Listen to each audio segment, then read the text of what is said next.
Okay. Um, Adorno is not just complaining. He's not just being like, I'm bored, I want better movies. I mean, he has a larger point about this. So let's kind of keep moving through the Adorno and see what Adorno has to say about this stuff.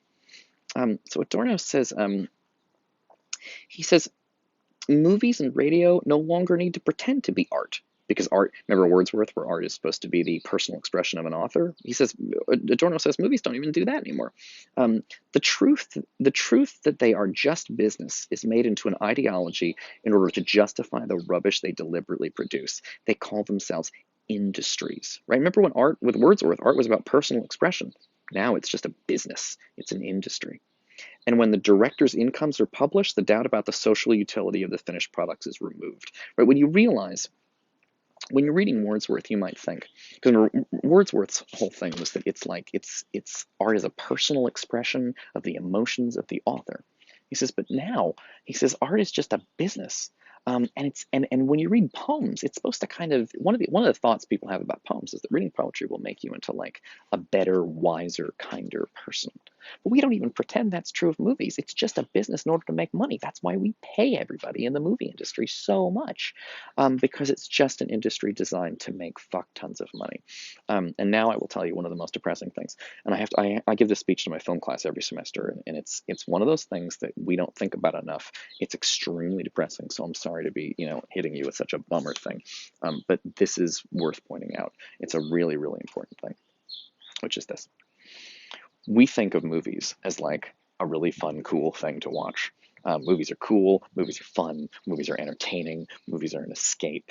Um, Movies, they tell these stories about these characters that we care about, and we want to know what's going to happen to this character and what's going to happen to that character. And with the Marvel movies, there's like the sequels, and we want to know what's going to happen to the character in the next movie. Are they okay? We get really invested in movies. I do too. I love movies so much. But as a result of loving movies, I find myself often forgetting something very fundamental about what movies are. Um, and I have to remind myself because movies, first of all, movies are so hypnotic. Television too. Movies are so hypnotic and so beautiful and so cool. And everybody's so good looking and they're so exciting that I keep forgetting fundamentally what they are. Now, Wordsworth would tell you that a poem is fundamentally the emotional expression of the author. Awesome. But movies are not like that. Here's what movies are. And I'm gonna tell you this, and you're gonna hear it, and you're gonna go, okay, and then you're gonna forget about a week from now. And what I would encourage you to do is to try to remember this every once in a while, because it's important. Hollywood is designed to make you forget this disturbing truth, and I'm gonna tell you the truth, and I just want you to remember it. Movies. Here's how movies get made. Some guy, a rich guy in a suit and tie, a business guy, a financial guy, like those fucking financial people down on Wall Street where BMCC used to be. Now it's in my backyard. Movies are fundamentally created by guys in suits and ties who are businessmen. And what they want to do is, just like they want the exact same thing the Wall Street guys want. What Wall Street guys want is they have a huge pile of money. And what they want to do is they want to do something with it that will cause it to double or triple in value. Now, what Wall Street guys do is they bet. They give it to companies, and if the companies do well, they essentially they give it to companies, and then if the companies do well, they get more money back as like a reward. So they're like investing in things, or that's not really true, but they give them they're betting essentially because they're trying to figure out how to get their huge pile of money to be an even huger pile of money. Here's an idea: if you have a huge pile of money, just stop and do something else with your time. But these guys, they have a huge pile of money, and they want to double or triple it in value. So what movies are is rich guys with a pile of fucking money say to themselves, I have $1 million. How can I turn this $1 million into $2 or $3 million? Well, what they do is they take the $1 million and they say, let's give this to somebody to make a movie. And then if the movie gets a lot of ticket sales and action figure sales, then I'm going to get the money, even more money back. I'm going to give them $1 million. They're going to make a movie. If it's a successful movie, I'm going to get back $2 million or $3 million. And here's the thing that I really hate so much. They don't really care what the movies are. They don't care what they're about. They don't care about anything other than I'm a rich guy. I give you $1 million. You make me a movie that sells so many tickets that I get $2 million back or $3 million back. and they don't care what it is. So how do they make the money? Well, what they do is they, hey, how are you?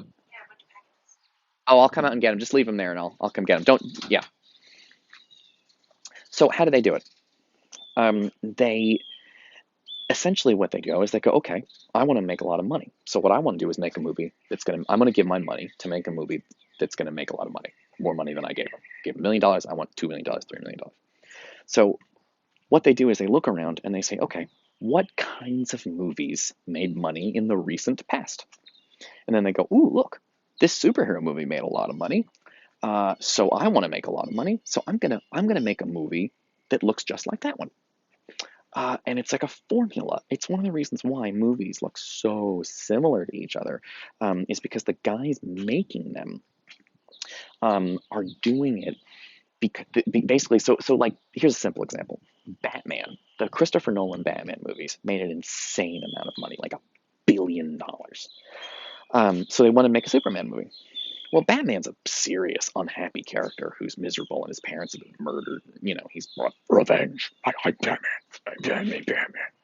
Um, well, they were like, okay, let's make another movie like that. They said, what else can we do? Let's make Superman.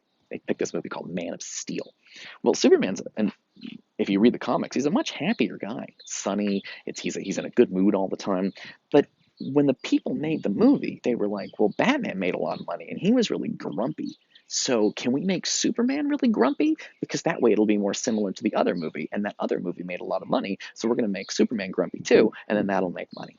So they essentially just every movie looks similar because every single Hollywood movie is a bunch of rich guys putting their money together to create something that is going to create more money for them than they gave to make it. They need more in ticket sales than it costs to produce.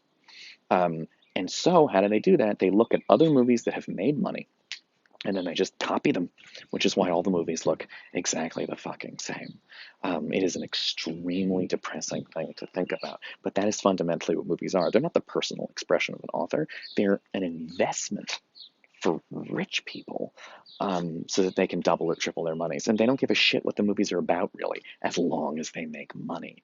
And this results in a really depressing thing because if you want to make a movie and you have an idea for a movie, but it's really unusual, it's going to be very hard to find people to invest in it because the investors, they want it is just placing bets, right? When they're going to make a movie, they're placing a bet on what movie is going to make the most money.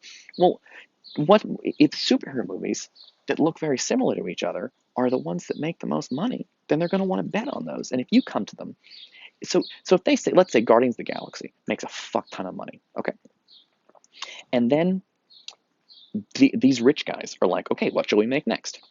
And then somebody comes to them and says, okay, we're going to make Guardians of the Galaxy 2.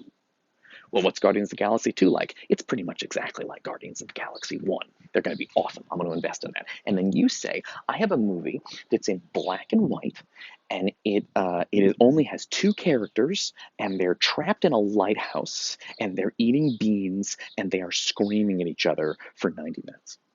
Which one is the dude going to invest in? And are there pretty girls in the Lighthouse movie? No, there are not.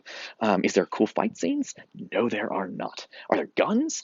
No, there are not. And so when the guys get to invest in the movies, they're going to pick Guardians of the Galaxy 2 because it looks just like Guardians of the Galaxy 1, more likely to be a return on their investment. And they're not going to pick the movie you suggested, which is The Lighthouse. If you were like, you can look up on YouTube trailer for The Lighthouse, but it's fucking crazy. Maybe I'll put it down in the sort of the clips below on the thing. The point is that culture, the way movies are made, this is the way a lot of culture is made, is that they're essentially trying to repeat past successes because the purpose of a lot of modern culture is it's being made by rich people, and those rich people want a return on their investment, and they're more likely to get a return on their investment, meaning more money that they spend money on a movie, and then they want to make more money back. Well, how do they do that? By making things that made money last time. Well, that's how you get 20 years of superhero movies. See you in the next video.